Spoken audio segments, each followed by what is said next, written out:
Vous êtes-vous déjà demandé qui était Jésus avant même la création du monde?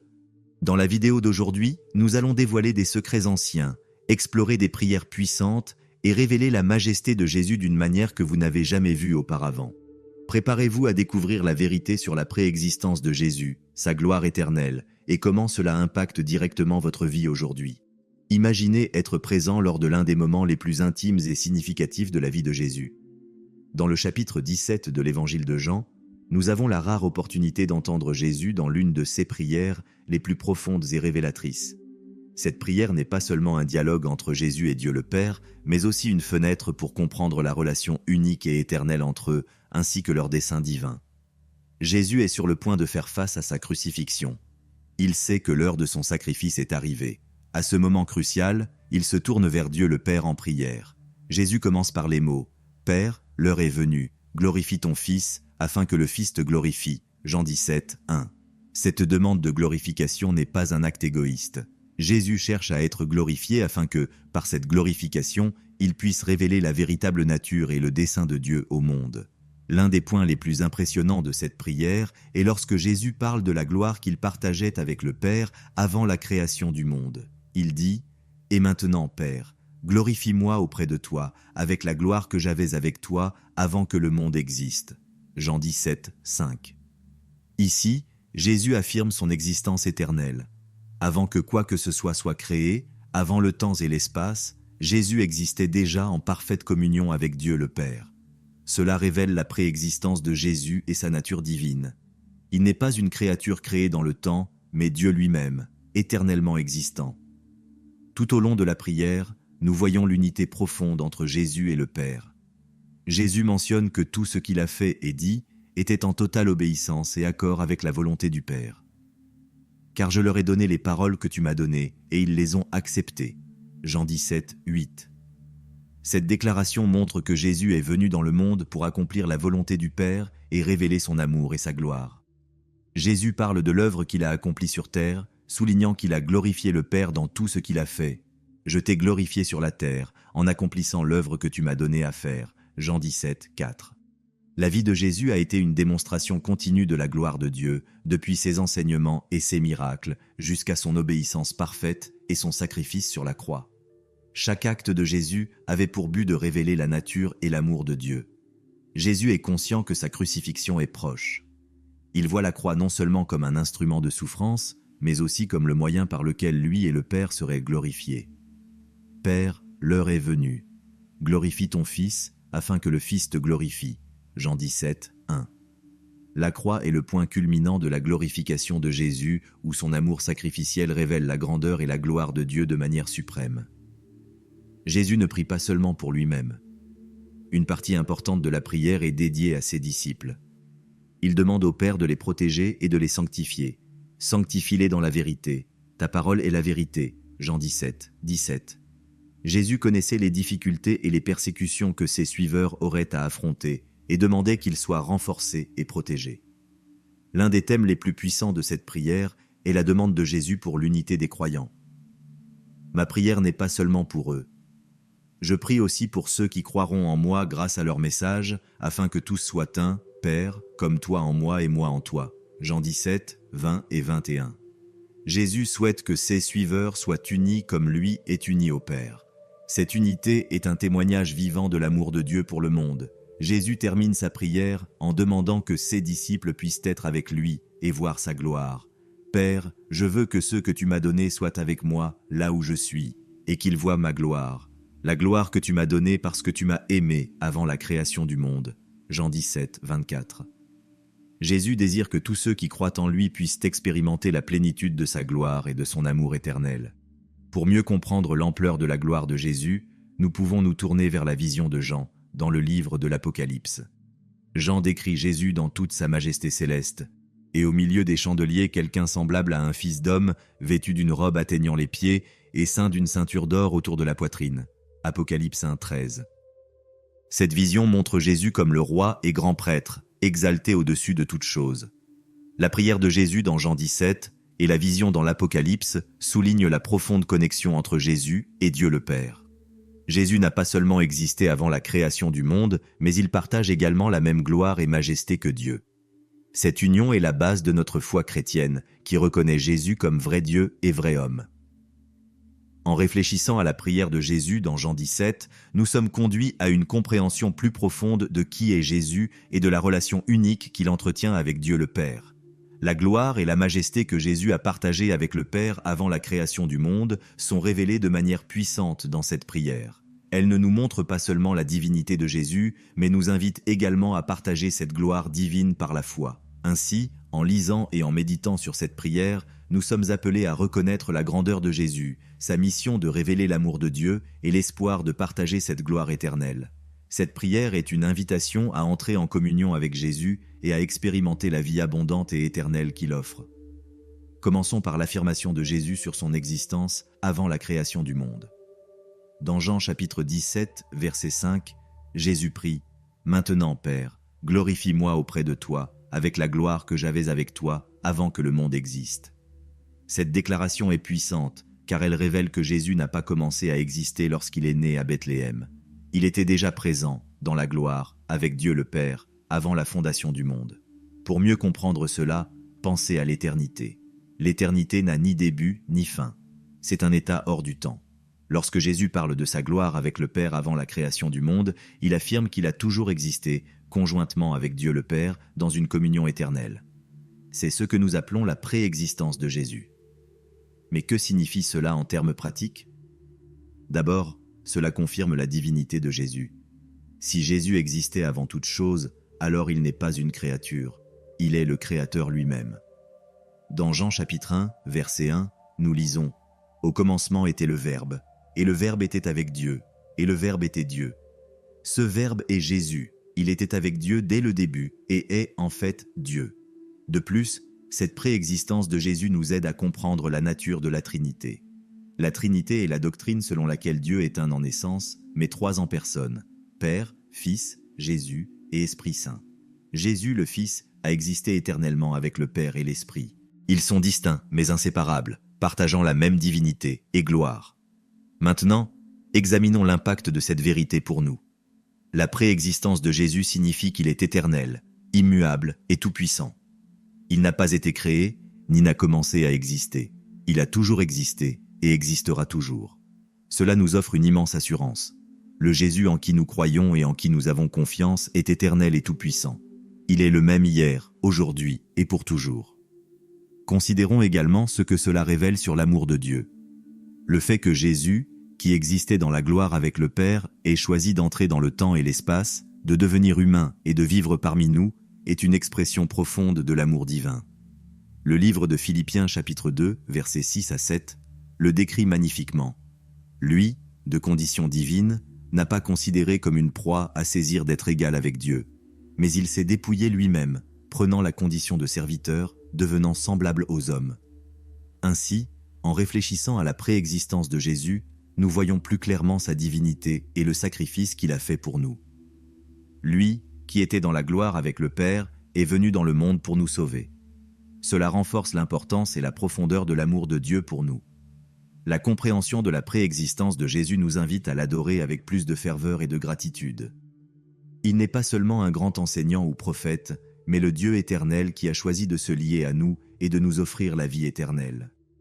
Cela transforme notre vision de qui il est et renforce notre foi, sachant que nous adorons le vrai Dieu éternel.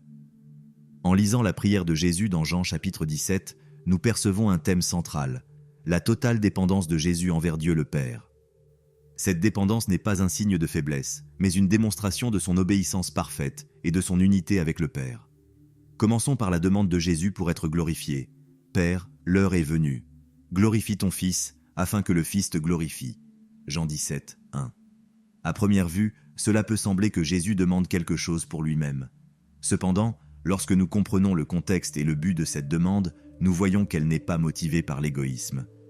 Jésus souhaite être glorifié afin que, à travers sa glorification, il puisse glorifier le Père. C'est un cercle de gloire où l'exaltation de Jésus résulte dans l'exaltation de Dieu le Père.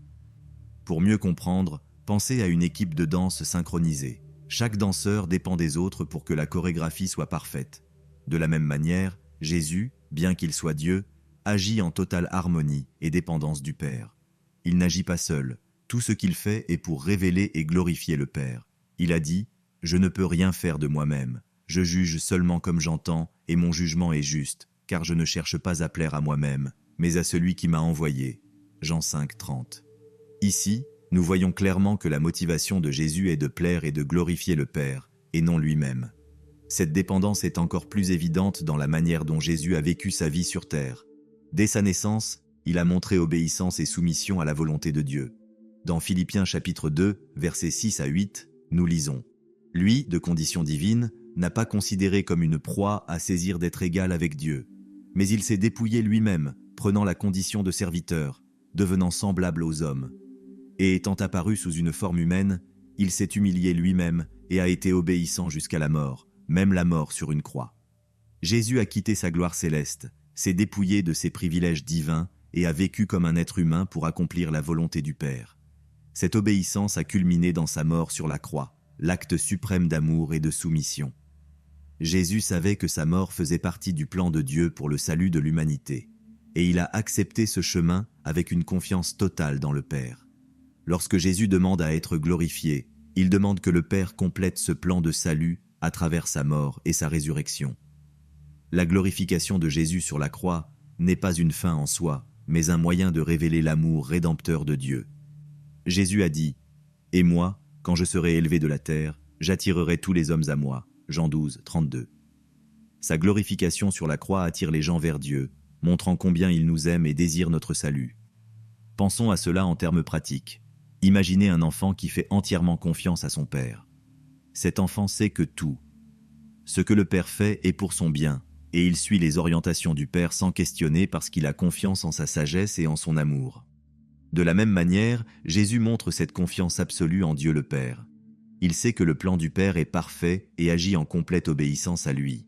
Cette dépendance de Jésus envers le Père nous enseigne beaucoup sur notre propre vie spirituelle.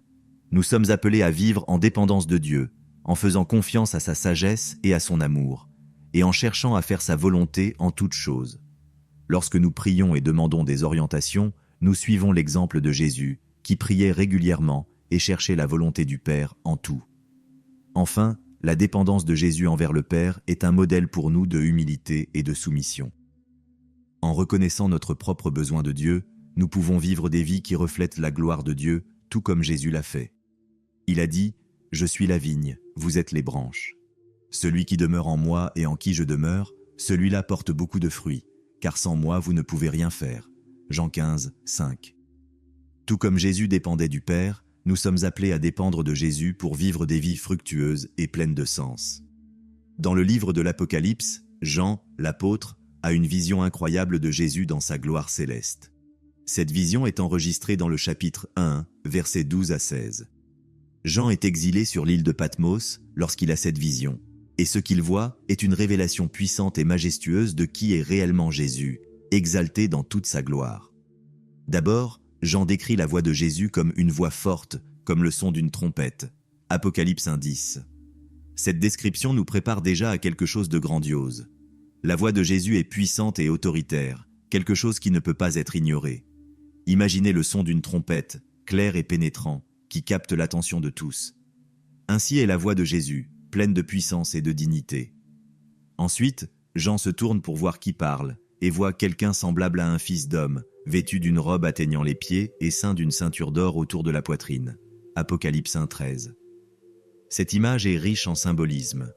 La robe longue et la ceinture d'or représentent la dignité et l'autorité. Jésus est présenté comme quelqu'un de suprême importance, un roi et grand prêtre. La description continue et devient encore plus impressionnante. Jean dit que sa tête et ses cheveux étaient blancs comme de la laine, aussi blancs que la neige. Apocalypse 1:14. La blancheur de la tête et des cheveux de Jésus symbolise la pureté et la sagesse éternelle. Dans la culture biblique, les cheveux blancs sont un symbole d'honneur et d'expérience, et ici ils montrent la nature divine et éternelle de Jésus. Les yeux de Jésus sont décrits comme des yeux semblables à des flammes de feu, Apocalypse 1:14. C'est une image puissante. Des yeux comme des flammes de feu représentent une perception pénétrante et un jugement pur. Rien ne peut être caché à Jésus. Il voit tout avec une clarté absolue. Ces yeux flamboyants symbolisent sa capacité à voir au-delà des apparences et à juger équitablement. Les pieds de Jésus sont semblables à du bronze poli, comme s'ils avaient été affinés dans une fournaise. Apocalypse 1, 15. Le bronze poli représente la force et la stabilité. Des pieds de bronze indiquent que Jésus est immuable et solide. Il est une fondation solide, quelqu'un en qui nous pouvons avoir entièrement confiance. Le bronze raffiné dans la fournaise symbolise également la pureté et la résilience, montrant que Jésus est parfait et inébranlable. La voix de Jésus est à nouveau mise en avant, cette fois décrite comme « la voix était comme le bruit de nombreuses eaux ». Apocalypse 1,15. Imaginez être près d'une cascade puissante où l'eau tombe avec grande force et volume. La voix de Jésus est ainsi puissante, écrasante et inévitable. C'est une voix qui commande l'attention et le respect. Dans la main droite de Jésus, Jean voit 7 étoiles. Apocalypse 1, 16. Les 7 étoiles représentent les anges des 7 églises mentionnées dans l'Apocalypse. Avoir ces étoiles dans la main droite symbolise le contrôle et la protection de Jésus sur l'Église. Il est le Seigneur de l'Église, guidant et gardant ses serviteurs. De la bouche de Jésus sort une épée aiguisée à double tranchant. Apocalypse 1, 16. L'épée à double tranchant représente la parole de Dieu, qui est puissante et tranchante. La parole de Jésus est définitive et vraie, capable de pénétrer et de juger le cœur humain. Elle apporte à la fois le salut et le jugement. Finalement, Jean décrit le visage de Jésus comme le soleil, brillant dans toute sa force. Apocalypse 1, 16. Cette image finale est la plus glorieuse de toutes. Le visage de Jésus brillant comme le soleil représente la lumière divine et la gloire radieuse de Dieu. Tout comme personne ne peut regarder directement le soleil à cause de son éclat intense, la gloire de Jésus est écrasante et majestueuse. Pour comprendre l'impact de cette vision, imaginez être en présence de quelqu'un d'aussi puissant et glorieux. Jean, à la vue de cette vision, tomba à ses pieds comme mort. Apocalypse 1, 17. Il était complètement submergé par la gloire de Jésus. Cependant, Jésus, dans sa miséricorde, pose sa main droite sur Jean et dit « N'aie pas peur, je suis le premier et le dernier. Je suis celui qui vit. J'étais mort, mais voici, je suis vivant pour les siècles des siècles, et je détiens les clés de la mort et du Hadès. » Apocalypse 1, 17 et 18. Ces paroles de Jésus sont profondément réconfortantes. Il n'est pas seulement glorieux et puissant, mais aussi compatissant et rédempteur. Il a le contrôle sur la vie et la mort et offre sécurité et espoir à ceux qui se confient en lui. La relation entre Dieu le Père et Dieu le Fils est l'un des aspects les plus profonds et fondamentaux de la foi chrétienne. Cette relation est magnifiquement illustrée dans la prière de Jésus dans Jean chapitre 17 et dans la vision glorieuse de Jésus dans l'Apocalypse. Commençons par comprendre l'union et l'égalité entre le Père et le Fils dans la prière de Jésus. Dans Jean chapitre 17, Jésus prie le Père peu avant sa crucifixion. Ce chapitre est souvent appelé la prière sacerdotale de Jésus. Il commence en disant « Père, l'heure est venue, glorifie ton Fils, afin que le Fils te glorifie. » Jean 17, 1. Cette demande initiale montre déjà une relation d'interdépendance et de réciprocité. Jésus demande à être glorifié pour que par sa glorification, il puisse glorifier le Père. Il n'y a pas d'égoïsme ici, seulement un désir profond de révéler la gloire de Dieu. Jésus continue « Je t'ai glorifié sur la terre en accomplissant l'œuvre que tu m'as donnée à faire. Et maintenant, Père, glorifie-moi auprès de toi avec la gloire que j'avais avec toi avant que le monde existât. » Cette déclaration révèle que Jésus et le Père partagent une gloire éternelle. Avant la création du monde, Jésus existait déjà en parfaite communion avec le Père, partageant la même gloire. Cela indique que Jésus n'est pas une création, mais coéternel et coégal avec le Père. La prière de Jésus souligne également leur unité. Dans Jean 17, verset 11, il prie « Père Saint, protège-les en ton nom, le nom que tu m'as donné, pour qu'ils soient un, comme nous sommes un. » Jésus souhaite que ses disciples expérimentent la même unité qu'ils partagent avec le Père. Cette unité repose sur l'amour, la communion et la mission divine. Jésus et le Père sont un en essence, en dessein et en volonté. Maintenant, relions cela à la vision de Jésus dans l'Apocalypse, qui renforce encore plus cette union et cette égalité. Dans le chapitre 1 de l'Apocalypse, Jean voit Jésus dans sa gloire céleste. Il décrit Jésus comme quelqu'un semblable à un fils d'homme, mais avec des caractéristiques qui révèlent sa nature divine et majestueuse. Apocalypse 1, 13. Jésus a des cheveux blancs comme de la laine, des yeux comme des flammes de feu et des pieds semblables à du bronze poli, parmi d'autres attributs glorieux. L'un des moments les plus significatifs de cette vision Et lorsque Jésus dit « N'aie pas peur, je suis le premier et le dernier, je suis celui qui vit, j'étais mort, mais voici, je suis vivant pour les siècles des siècles, et j'ai les clés de la mort et du Hadès. » Apocalypse 1, 17 et 18. Jésus s'identifie avec des titres qui sont exclusifs à Dieu le Père, comme le premier et le dernier. Cela réaffirme qu'il est également divin et partage la même éternité et le même pouvoir que le Père. De plus, dans l'Apocalypse, nous voyons à plusieurs reprises que Jésus est digne d'adoration, tout comme le Père.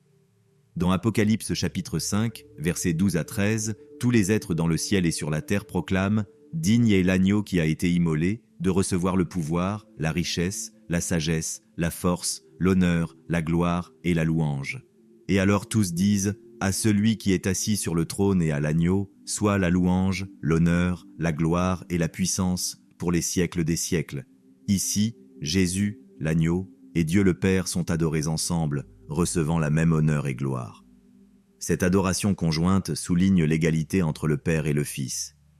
Ils ne sont pas séparés en dignité ou en divinité, mais partagent la même essence et gloire.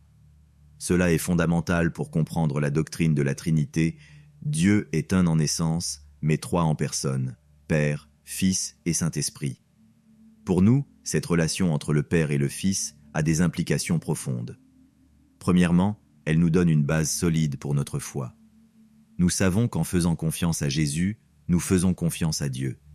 Deuxièmement, elle nous invite à participer à cette union et communion divine. Jésus a prié pour que nous soyons un avec lui et avec le Père, comme ils sont un. Cela nous appelle à vivre en unité avec d'autres croyants, reflétant l'unité et l'amour divin. L'importance de la révélation biblique sur Jésus ne peut être sous-estimée. Les Écritures nous offrent une vision riche et détaillée de qui est Jésus, et cette révélation a le pouvoir de transformer notre vie et notre foi.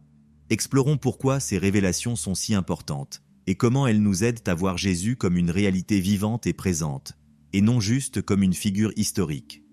Premièrement, il est essentiel de comprendre que la Bible est la principale source de révélation sur Jésus. Elle nous présente Jésus depuis sa préexistence avec Dieu le Père, en passant par sa naissance, sa vie, son ministère, sa mort, sa résurrection et son ascension, jusqu'à son retour promis. Chacune de ces révélations nous offre une compréhension plus profonde de sa nature et de sa mission. Dans Jean chapitre 1, verset 14, nous lisons « Le Verbe s'est fait chair et a habité parmi nous. Nous avons vu sa gloire, la gloire comme du Fils unique du Père, plein de grâce et de vérité. » Ce verset est fondamental car il révèle que Jésus, le Verbe éternel de Dieu, est devenu humain et a vécu parmi nous. Cela montre que Jésus n'est pas simplement un personnage lointain du passé, mais quelqu'un qui a réellement marché parmi nous, vivant une vie pleine de grâce et de vérité. Les révélations bibliques nous montrent également le but de Jésus. Dans Jean chapitre 3, verset 16, l'un des versets les plus connus de la Bible, nous lisons « Car Dieu a tant aimé le monde qu'il a donné son Fils unique, afin que quiconque croit en lui ne périsse pas, mais ait la vie éternelle. » Ce verset révèle le cœur du plan de salut de Dieu. Jésus est venu dans le monde pour sauver l'humanité, offrant la vie éternelle à tous ceux qui croient en lui. En plus de nous montrer qui est Jésus et pourquoi il est venu, les révélations bibliques nous aident à comprendre le caractère de Jésus. Les évangiles regorgent d'histoires qui démontrent sa compassion, sa miséricorde, son pouvoir et son amour. Par exemple, nous voyons Jésus guérir les malades, nourrir les affamés, pardonner les pécheurs et même ressusciter les morts. Ces actions ne sont pas seulement des récits historiques, mais des révélations du cœur de Dieu en action à travers Jésus. Un autre aspect crucial des révélations bibliques est qu'elles nous montrent Jésus comme une réalité vivante et présente. Dans Matthieu chapitre 28, verset 20, Jésus promet « Et voici, je suis avec vous tous les jours, jusqu'à la fin du monde. » Cette promesse nous assure que Jésus n'est pas seulement une figure historique qui a vécu et est mort il y a 2000 ans. Il est vivant et présent avec nous aujourd'hui, guidant, réconfortant et renforçant ses disciples. La vision de Jésus dans l'Apocalypse renforce encore plus cette réalité. Dans l'Apocalypse, nous voyons Jésus glorifié, régnant comme le Seigneur de l'univers. Dans Apocalypse chapitre 1, verset 8, Jésus déclare « Je suis l'alpha et l'oméga, le commencement et la fin, dit le Seigneur, celui qui est, qui était et qui vient, le Tout-Puissant. » Cette déclaration puissante nous rappelle que Jésus est éternel et souverain, présent à toutes les époques et dans toutes les circonstances. Comprendre l'importance de ces révélations nous amène à approfondir notre foi. Lorsque nous comprenons qui est réellement Jésus et ce qu'il a fait pour nous, notre foi devient plus solide et vibrante. Les révélations bibliques nous invitent à une relation personnelle avec Jésus, à lui faire confiance en tant que notre Sauveur et Seigneur, et à suivre son exemple dans notre vie quotidienne. De plus, ces révélations nous encouragent à partager notre foi avec les autres.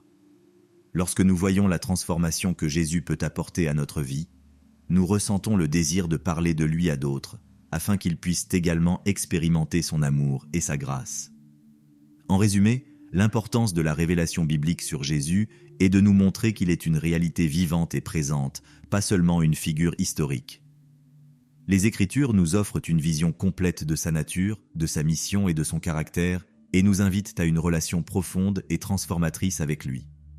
En approfondissant ces révélations, notre foi est renforcée et nous sommes habilités à vivre et à partager le message de Jésus avec le monde.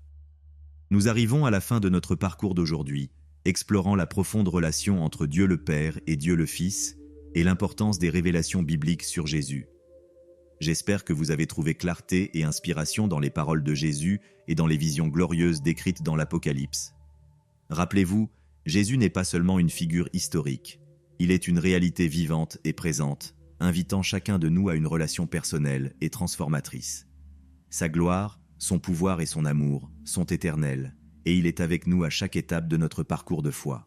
Si vous avez aimé cette vidéo et souhaitez approfondir davantage votre connaissance de Jésus et de la foi chrétienne, n'oubliez pas de vous abonner à notre chaîne. En vous abonnant, vous serez informé de tous nos contenus et pourrez suivre de nouvelles explorations de sujets théologiques et spirituels. De plus, laissez un like pour montrer que ce contenu vous a été utile.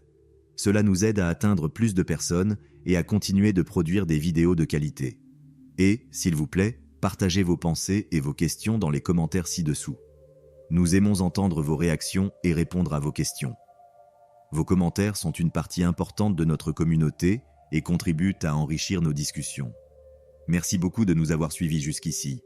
Restez à l'écoute pour les prochaines vidéos, où nous continuerons à explorer les mystères de la foi, de l'histoire et de la théologie. À la prochaine, et que Dieu bénisse richement votre vie.